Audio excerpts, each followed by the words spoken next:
The path. Today we're talking about peaks and valleys, and I don't know. I'm gonna just feel like singing. So sweet, lovely spirit, be good. Oh, spirit, be good to me, 'cause I'm so awfully, awfully, awfully misunderstood. Oh, spirit, be good to me, 'cause I'm all alone in this crazy country of Costa Rica. Oh, please, won't somebody have pity, pity, pity on me? You're just a lonesome, just a lonesome, just a lonesome babe in the woods. Oh, spirit, be good. So there's my little opening prayer. What's up? Good to see you all. Hey, Smiling Chef. What's up? Jacqueline, love that you guys are here. Thank you so much. Diego, great to see you here. Thank you all for joining. Welcome to Walking the Path. Man, I've been walking the path this week. Let me tell you, the path had some valleys. A big old valley. I mean, a dip, boo. I'm talking about low. It was a low, baby.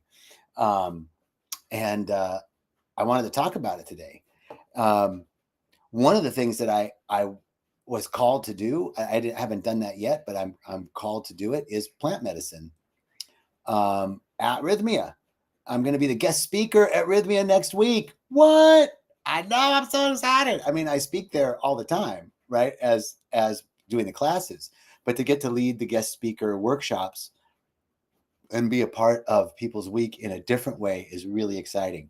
And I'm going to do a ceremony on Thursday night with the group, and I'm super excited. And Rythmia, we do 4 ceremonies at Rythmia,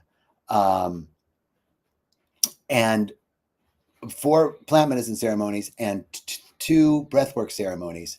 And it's an amazing container for anyone who wants to explore plant medicine and to, more importantly, connect with their true self, that true sage within each of us. So if you're looking to connect with the sage within you, if that calls to you, if you're like, I want to connect with my inner sage, check out Rhythmia. It's an amazing place. And I got to do so much there. I've been there for 6.5 years, almost, 6.5 years. And it's an amazing, amazing family that we have there. So I hope to see you there. Come. If you have a wild whim and want to come next week, you can still book. Come next week and I'll be the guest speaker. But generally I'm there. So, hey, Dalton, what's up? How you doing? Good to see you. Good to see you all. So grateful. Matthew, I saw Matthew is on here too. Thank you, thank you, thank you. So peaks and valleys. Let me tell you, the topic today is really what I went through. I had the great privilege, and Dalton and Matthew, who are on the IG side of life, were at this retreat that we did. I held a retreat called Remembering Wholeness, and it was such a high to be there and to be around all these beautiful people and to be in this vortex. Like, we were all, it was like the perfect configuration. And that's what you find whenever you go on retreat. It's like you all made an agreement to be there at some point, and you show up and it's like, oh my God, these are the people that I need to be around. And it was an amazing, amazing time. And then after the retreat, some of the facilitation team and I went down to Uvita and we spent some days at the beach, and it was magical. And I came home. I was excited to come home, and so many ideas were flowing. I wanted to get to work, and I came home and it was like, bam, brrr, just nothing. And like no energy, no motivation, no ideas. I felt like the week before I had Spirit on the main line, baby. And then like, Spirit, where'd you go? What's up? You know? And then I had taken the time off to do the retreat. So all of my one-on-one clients, because I do private one-on-one coaching and integration sessions and spiritual counseling. And I had back-to-back, like, solid days booked with clients. And I felt like I had nothing. I felt like I had nothing. And it was so low. It was such a low, such a valley. And the thoughts were, what's wrong with me? What's wrong with me?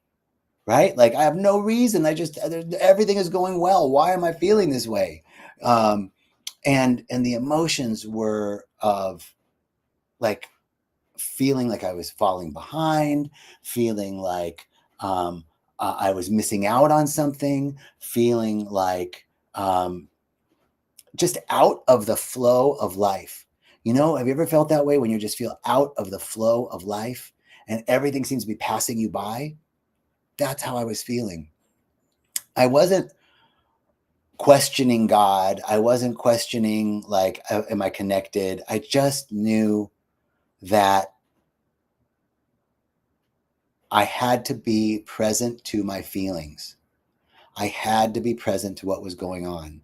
You know, there's some thoughts that accompanied, you know, on the high, it was like, this is great. Like, life's always going to be this way. Like, this is the way it is. On the low, it was like, oh God, things won't always be this way. One of the things that has really helped me through this period is to remember the concept of impermanence, right? That things are not what they appear to be, and things will not always be this way. And I can look to nature to get an understanding of that, because every dark night has a dawn. Every winter has a spring. Every storm has a sunny day.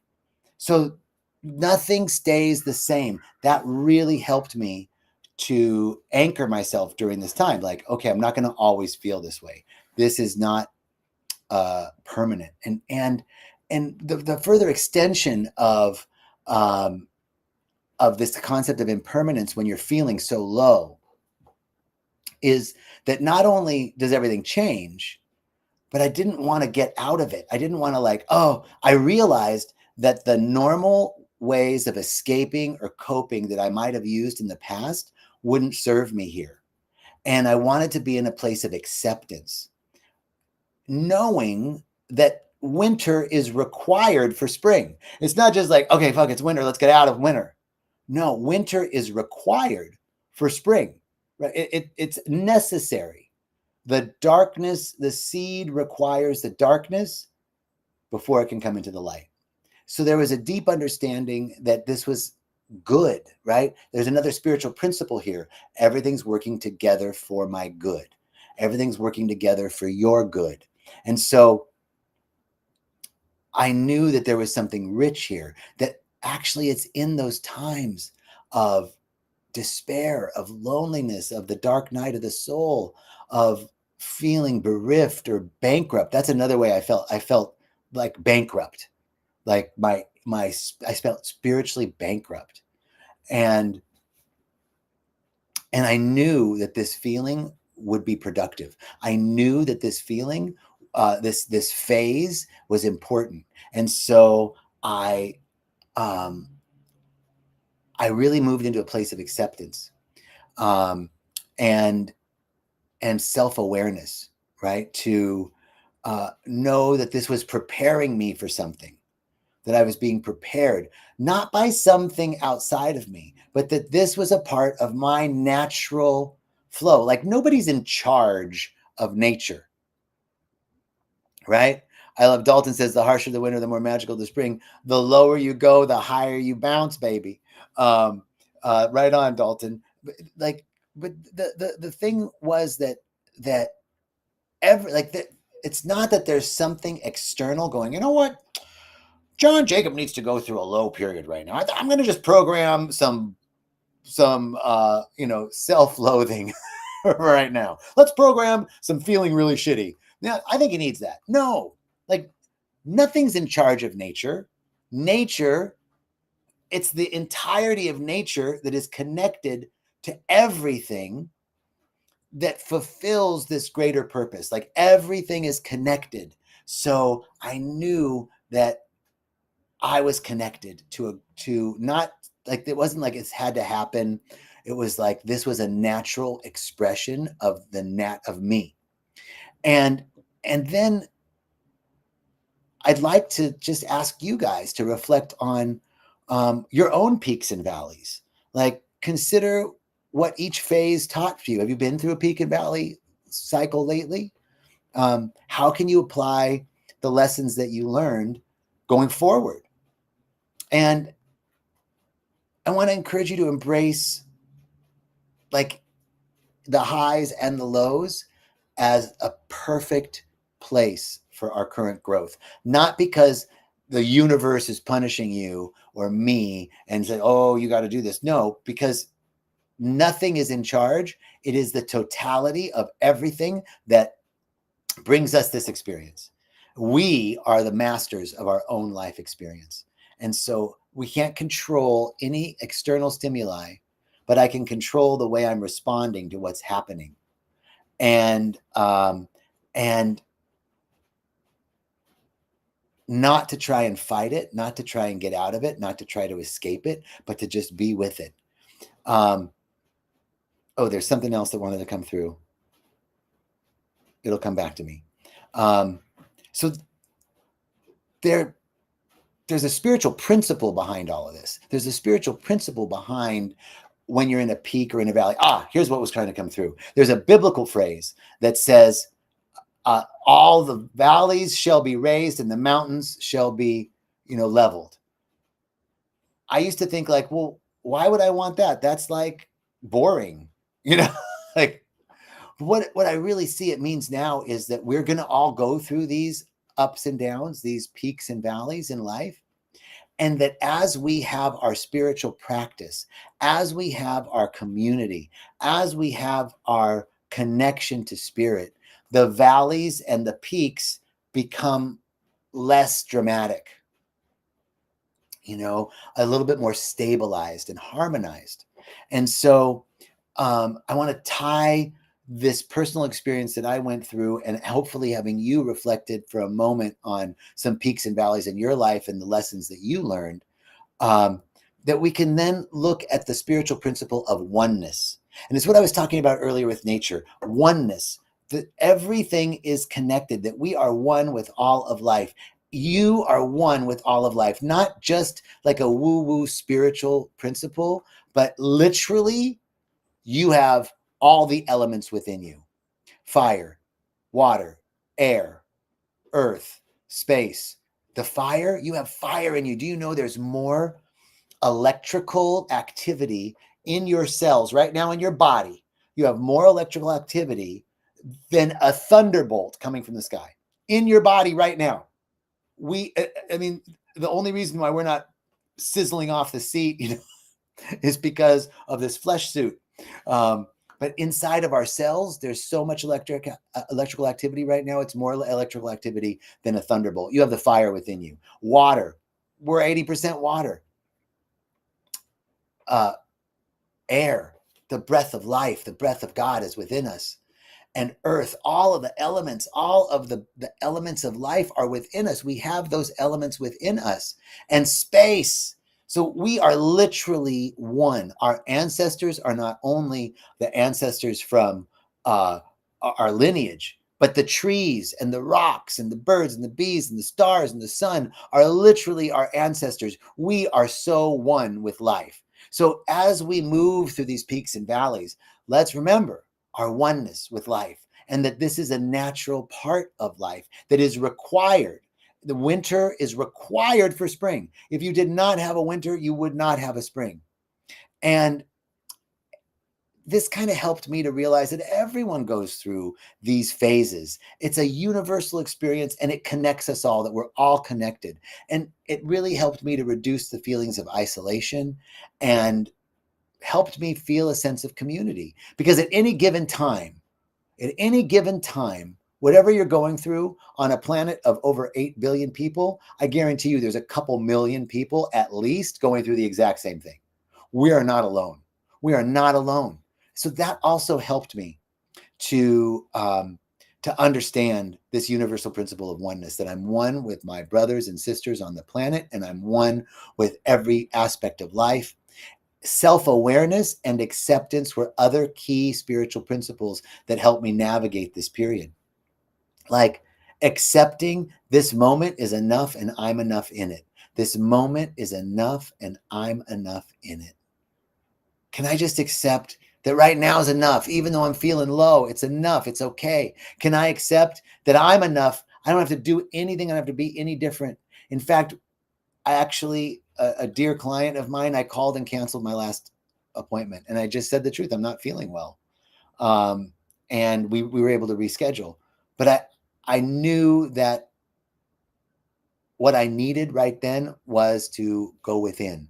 That's another spiritual tool, is that when these feelings arise or take us down, it's a call to interiority.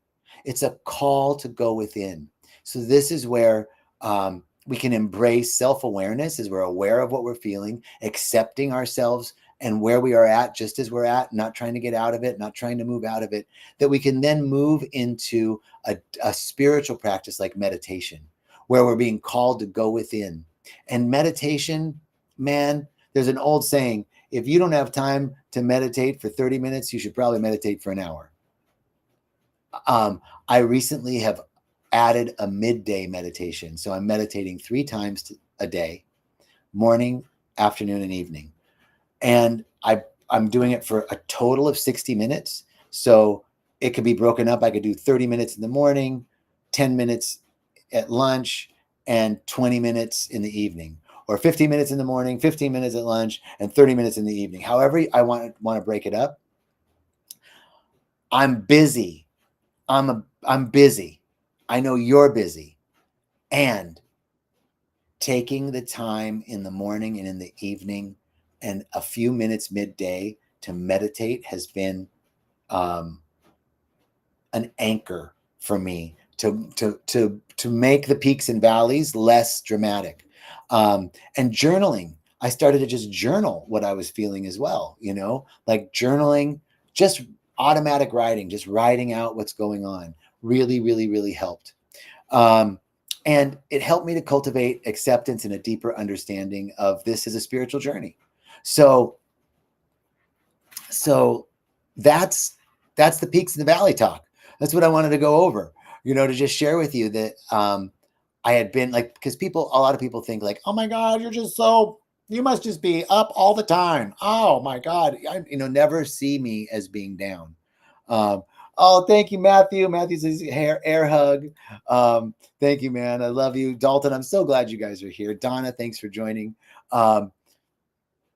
So yeah, I go through periods. I go through big down periods. And in the past, I'd want to, Leslie over here in Facebook world says, thanks for sharing. So inspiring. Thank you, Leslie. I appreciate you. I go through these periods of ups and downs. And in the past, I would be like, okay, wait, I was up on this high. Let me get back up there. And now I realize that not to fight the low, and that the low is just as important as the high, and that it's necessary that we get some of our best ideas, our best creativeness. And I'm learning from Matthew and Dalton will remember our good friend Rocky from our retreat as well, my spiritual brother. And he shared with me some beautiful insights around not fighting the low, and to just wait until there's an activation within me. And that activation came in the beginning of this talk. I did a little singing, which I don't normally do because I don't have the best voice. But that was an activation of spirit, right? An activation of just letting spirit flow through us when it's ready, as it's ready. It's always here. I'm always one with God. I'm always, the spiritual principle is there's oneness. I'm never separate. And